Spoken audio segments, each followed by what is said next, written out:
Assalamualaikum pembuka kata. Salam sejahtera untuk semua. COVID, siapakah engkau? Mengapa engkau muncul? Kami benci kau COVID. COVID, kau membunuh umat manusia. Kau menyakiti setiap insan. Kau membunuh mereka yang tidak berdosa. Oh COVID, kemunculan engkau membebankan kami. Mengapa hilanglah engkau dari muka bumi ini agar kehidupan kami kembali normal. Di masa pandemik ini, marilah kita patuh pada SOP. Marilah kita memerangi sama-sama. Memerangi virus ini, jangan lemah, jangan mengalah. Kita pasti menang. Sekian, terima kasih. Salam sejahtera dan selamat datang ke Sembang Santai Tu. Itu sebuah program buah bicara dengan penuh santainya mengupas beberapa isu semasa pandemik COVID-19. Okey, saya perkenalkan panel kita yang pertama, iaitu ini saudara Lincoln, di mana beliau akan memberikan pandangan sebagai ibu bapa ataupun ahli ketua keluarga. Okey, Encik Lincoln, boleh tak Encik Lincoln kongsikan bersama kita pada petang ni ya? Apakah sebenarnya peranan ibu bapa ni dalam menangani ataupun mengatasi kerisauan ini? Okey. Terima kasih Tuan Moderator, Encik Peter. Okey. Soalan Encik Peter tadi mengatasi kerisauan ini, caranya adalah bertolak ansur dengan ketidakpastian. Cara saya menangani kerisauan bukanlah dengan menjauhkan diri daripada ketakutan, tapi mengurus dan bertolak ansur dengan ketidakpastian yang ada. Okey, jadi dalam situasi tersebut, apakah tindakan yang harus ataupun patut dilakukan oleh para ibu bapa sendiri? Sebagai ibu bapa, kita sebagai role model pada anak-anak dan keluarga hendaklah berusaha untuk menjadi model bagi menguruskan kerisauan yang berlaku pada ahli-ahli yang lain, baik pada anak-anak ataupun ahli keluarga yang lain. Okey. Selain itu dari segi minda pula? Dari segi minda, kita mempunyai minda yang sedar dan sentiasa fokus pada apa yang sedang berlaku di sekeliling kita, dan tidak membiarkan diri kita berada dalam situasi yang lebih buruk lagi semasa pandemik ini. Okey, okey. Jika situasi inilah, kita gambarkan situasi ini di mana ibu bapa ataupun ketua ataupun ahli keluarga di situ sentiasa cemas, sentiasa takut dan sentiasa bimbang. So, apakah yang perlu ataupun yang harus kita lakukan dengan segera? Okey. Sebagai ibu bapa yang menjadi role model, jika kita sebagai ibu bapa sentiasa cemas, gelabah, menunjukkan kebimbangan kepada ahli keluarga yang melampau, pada ahli keluarga yang lain, ini kita orang akan, contohnya anak-anak tadi akan berfikiran seolah-olah seperti bencana akan berlaku. Ini akan menakutkan mereka, maka sudah pasti anak-anak akan memahati pergerakan kita. Jadi maksudnya keadaan akan lebih teruk dan keadaan semakin sukar lah. Ya. Maksudnya ibu bapa jangan rasa gentar. Tak boleh. Kena berani dan kena membuat sesuatu lah. Ya, betul. Untuk meyakinkan. Kita sebagai contoh lah kepada ahli keluarga yang lain, tak boleh gelabah, risau. Tak kena. Jadi kita tunjukkan contoh yang baik pada ahli keluarga. Okay, maksudnya kita boleh bekerjasama, masih boleh berbincang, ya, betul lah. Okey, maksudnya di sini ya tuan-tuan dan puan, kita harus mempunyai cara yang sehat untuk menangani masalah kerisauan itu. So keluarga kita akan menjadi lebih resilient, keluarga kita akan menjadi lebih kuat dan mampu menghadapi situasi sekarang dan sehingga berakhirnya wabak COVID-19 ini. Okey, saya nak tanya lagi ataupun boleh Cik Lincoln berkongsi dengan semua kawan-kawan, sahabat kita dan ahli keluarga ataupun ibu bapa di luar sana. Okey. Apakah cara lain yang kita lakukan selain daripada kita mencegah kerisauan ataupun kecelaruan itu tadi? Cara lain yang kita boleh buat semasa untuk mencegah kecelaruan ini dengan mengamalkan senaman, pemakanan seimbang, beribadat. Ini kita boleh buat bersama dengan ahli keluarga di rumah semasa pandemik, semasa PKPD dan sebagainya. Tidur juga penting untuk kita menjaga kesihatan kita keluarga. Maksudnya kita kena ada rekreasi, ada santai dengan ahli keluarga, tidur yang cukup, yang betul mungkin membantu mood ataupun mengurangkan kerisauan ni tadi lah. Betul. Kerana okey, kita pasti juga ataupun ada yang di luar kawalan kita di mana sesuatu itu berlaku tiba-tiba. Contohnya, sekiranya rutin yang scrap yang selalu kita amalkan dilakukan tidak dapat diteruskan, memandangkan penularan ataupun kes COVID ini semakin meningkat, apakah pelan yang harus kita atur ataupun rangka satu aktiviti lain macam mana ni Cik Lincoln? Kita wujudkan satu harian baru yang lebih fleksibel, ringkas dan selamat. Okey, di situ saja. yang fleksibel, yang fleksibel boleh kita adjust lah maksudnya. Ya, betul. Ringkas tetapi selamat. Okey. Satu moto ataupun pegangan Lincoln untuk memberi lebih keyakinan ataupun memberi satu dorongan semangat kepada ibu bapa di luar sana. Sebagai ibu bapa, moto yang saya anggap sesuai ialah kita sentiasa ingatkan diri sendiri bahawa hidup ini perlu diteruskan semasa pandemik ini. Okey, maksudnya apapun pun berlaku, saya setuju. Kita teruskan amalan kehidupan kita seperti biasa. Kuatkan iman, kesihatan mesti terjaga. Okey, terima kasih Encik Lincoln. Selepas ini kita akan mendengar temu bual yang dibuat oleh kru produksi kita, di mana komen-komen daripada masyarakat luar terhadap dan apa yang berlaku di pada COVID-19 ini. Kita saksikan video ini. Semasa krisis pandemik COVID-19, banyak pengalaman arahan kuarantin kendiri dialami oleh masyarakat dan pelbagai bantuan diberikan oleh pihak kerajaan. Apakah pendapat Encik tentang bantuan yang diberikan? Saya berterima kasih sumbangan yang diberi oleh kerajaan. Bantuan yang telah diberikan seperti beras, Maggi, minyak, biskut, ayam, lebih kurang macam itulah. Apakah aktiviti Encik semasa menjalani kuarantin di rumah? Semasa diarahkan untuk berkuarantin di rumah, banyak kerja-kerja yang terbengkalai yang dapat dilakukan, seperti membuat pendawaian, membaiki kipas dan mengemas stor untuk masa yang panjang lah. Seperti yang kita ketahui, Labuan dan Sarawak telah memasuki fasa endemik. Menurut Encik, apakah pemahaman Encik mengenai erti endemik? Okey. Pada saya, makna endemik itu adalah di mana sesuatu komuniti atau negara bersetuju bahawa sesuatu virus itu, khasnya dalam kes ini adalah COVID-19, adalah mustahil mencapai langsung sifar ke atas kes-kes baru. Jadi ini bermakna kita akan terus hidup bersama virus-virus ini untuk jangka masa yang panjang selepas ini. Terima kasih.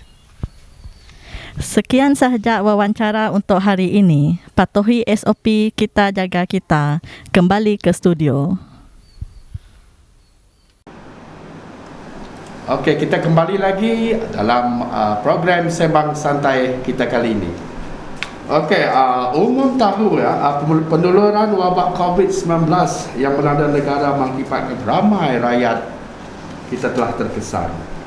So, di sini kita akan membualkan satu pandangan juga ataupun satu nasihat daripada Encik Juing, panel kita, sebagai seorang penjawat awam. Ya, Encik Juing, apakah peranan yang boleh dilakukan oleh penjawat awam bagi membantu negara kita memulihkan semula ekonomi negara? Salam sejahtera. Terima kasih kepada moderator kita, Encik Peter Bonipis, yang telah mengundang saya dalam program Sembang Santai Tutu pada kali ini. Peranan penjawat awam amatlah besar dalam mengurangkan kesan kepada rakyat, terutama dari segi ekonomi akibat penularan COVID-19 bermula seawal PKP dilaksanakan pada 18 Mac yang lalu. Okey, dan sepanjang 18 hingga ke tarikh sekarang, tempoh masa yang agak panjang. Jadi apakah peranan yang dilakukan oleh penjawat awam itu sendiri? Ya, pada ketika itu walaupun sektor ekonomi hampir ditutup sepenuhnya, penjawat awam terdiri daripada petugas barisan hadapan yang kekal bekerja bagi memastikan negara kita tidak lumpuh. Okey, Encik Juing, apakah bukti yang menyokong kenyataan Encik Juing itu tadi? Bila negara kita bila dilaksanakan PKP, kerajaan telah melakukan apa yang termampu untuk membantu rakyat. Ianya terbukti apabila rakyat yang tidak berkemampuan dibantu melalui pelbagai saluran termasuk Jabatan Kebajikan Masyarakat dan Pusat Zakat. Lepas itu, plan pemulihan ekonomi negara dilaksanakan kerajaan yang didukung sepenuhnya oleh penjawat awam. Okey, maksudnya penjawat awam inilah alas pendukung utama kepada plan pembangunan pemulihan dan bantuan-bantuan yang telah dibuat ataupun disalurkan oleh kerajaan kita. Saya yakin kerajaan telah melakukan sesuatu, dan apakah antara kaedah yang dilaksanakan oleh kerajaan kita dalam menempuh norma baharu ini, Encik Juing? Pentadbiran kerajaan telah mengusulkan supaya satu pasukan petugas khas dibentuk untuk meneliti ataupun mengubah sistem penyampaian perkhidmatan awam agar dapat membantu memulihkan ekonomi negara dengan lebih pantas. So, pasukan petugas khas itu akan memantau dan melaksanakan tugas-tugas lain supaya lebih segera dilaksanakan lebih pantas. Ya. Okey, adakah penjawat awam bersedia untuk melaksanakan usaha-usaha pemulihan ekonomi seperti mana yang telah ditekankan oleh kerajaan? Kita percaya semua penjawat awam, tidak kira di peringkat luar atau di peringkat negeri, bersedia memberi komitmen sepenuhnya bagi menjaya plan pemulihan ekonomi yang digariskan oleh kerajaan. Penjawat awam juga rakyat biasa yang mempunyai keluarga pasti kita mahu melihat semua rakan-rakan termasuk ahli keluarga menikmati kehidupan kembali seperti sedia kala. Ya, nasihat saya pada semua penjawat awam, tidak kira di peringkat persekutuan dan negeri. Pertama, jangan melayan krisis politik yang jelas mengeruhkan lagi keadaan. Semua masyarakat perlu memberi sokongan dan kepercayaan penuh kepada penjawat awam. Okey, terima kasih di atas penjelasan yang serba padat itu tadi, dan semoga penjawat awam di luar sana faham akan situasi dan teruskanlah perkhidmatan anda sekalian demi kelangsungan dan fungsi jentera pentadbiran negara kita. Kita berjumpa lagi selepas ini. Okey, kita kembali lagi bersiaran dalam Sembang Santai 2. Okey, menjadi seorang pesakit COVID-19 ini ataupun COVID survivor sudah tentu satu pengalaman yang amat sukar kita gambarkan. Pelbagai pandangan yang telah dilemparkan oleh masyarakat di luar sana terhadap mereka. Namun, ketika dunia dilanda panik serta keresahan, kisah bekas pesakit COVID ini mungkin boleh membuka mata kita semua, terutamanya rakyat negeri Sarawak yang tercinta ini. Okey, bersama kita pada kali ini kita ada tetamu jemputan, iaitu Puan Nur Susila T.B.T. Ismail, iaitu seorang sahabat kita, berkongsi detik dan pengalaman yang pernah beliau lalui sepanjang gelar sebagai seorang COVID-19 survivor. Selamat datang Puan Nur. Terima kasih. Sekarang tambah sihat? Alhamdulillah, sangat-sangat sihat. Okey Puan, apakah perasaan Puan selepas melalui pengalaman sebagai seorang pesakit ataupun COVID-19 survivor? Okey, pertama sekali, setelah melalui pengalaman disahkan positif COVID-19, perasaan yang ingin saya gambarkan adalah bersyukurlah. Okey, kenapa saya kata saya berasa bersyukur? Sebab pertama sekali, ketika saya melihat ramai di luar sana COVID yang disahkan positif COVID-19 mengalami simptom-simptom yang teruk, betapa saya bersyukur kerana saya sepanjang tempoh dijangkiti COVID-19, sepanjang tempoh penyembuhan, saya tidak mengalami sebarang simptom. Tahap kesihatan saya sangat-sangat baik. Yang kedua pula, ketika saya melihat ada anak-anak kecil ada jangkiti COVID-19, saya sangat bersyukur kerana anak-anak saya alhamdulillah semuanya bebas dari COVID-19. Dan apa yang paling penting sekali ialah di saat kita melihat ramai yang telah kehilangan insan-insan tersayang, banyak kes-kes kematian akibatkan COVID-19, betapa saya bersyukur kerana pada hari ini saya masih lagi bernafas. Alhamdulillah. Okey Puan, dalam menyelusuri atau dalam menempuhi kehidupan sebagai seorang pesakit ataupun COVID-19 survivor ini, siapakah yang memberi dorongan, harapan agar Puan lebih kuat, tabah dan cekal menghadapi semua ini? Saya mendapat dorongan daripada banyak pihak lah sebenarnya, terutama sekali keluarga saya lah, suami, adik-beradik. Dan sebenarnya saya juga bersyukur kerana dianugerahkan pegawai-pegawai atasan yang sangat prihatinlah dengan keadaan saya pada ketika itu, yang menghantar WhatsApp, yang menghubungi saya. Begitu juga dengan rakan-rakan setugas, rakan-rakan saya yang jauh dan dekat, sahabat-sahabat yang lama, yang baru, menghantar pesanan setiap hari, menghantar doa untuk saya agar saya terus kuat. Okey, maksudnya walaupun dalam waktu yang kritikal tu masih ada komunikasi. Ya, saya masih berkomunikasi dengan rakan-rakan. Okey, so betul juga selain daripada keluarga di samping pegawai dan pihak majikan tu menghubungi ya. Ya, betul. So mereka memberikan semangat dan kekuatan lah Ya, betul. kepada Puan.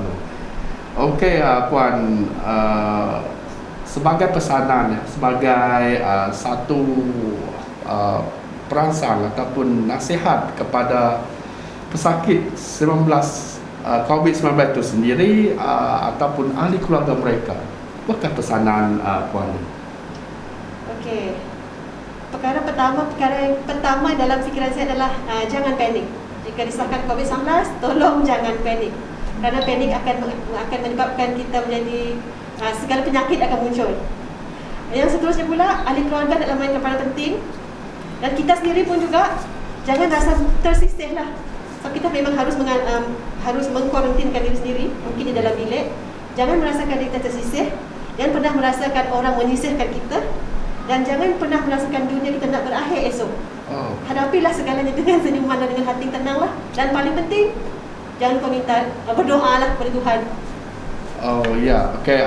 Maksudnya tadi tuan-tuan dan puan, walaupun begitu sukar, pikiran yang positif dan merupakan pemangkin untuk kita lebih cepat sembuh. Ya, betul. Sampai keluarga, rakan-rakan dan persekitaran yang positif. So untuk kita lebih berdaya atau berupaya mengatasi ataupun menempuhi kehidupan di masa depan, seorang bekas pesakit COVID telah memberi satu semangat ataupun satu kata yang lebih ringkas ataupun satu panduan yang amat berguna kepada kita. Kami betul mengucapkan terima kasih kepada Puan Noh yang telah sudi berkongsi idea dan berkongsi pengalaman Puan. Sebelum kita mengakhiri sembang santai tu kita pada kali ini, kita akan dipersembahkan dengan satu persembahan yang hebat tidak. Sakitnya kaki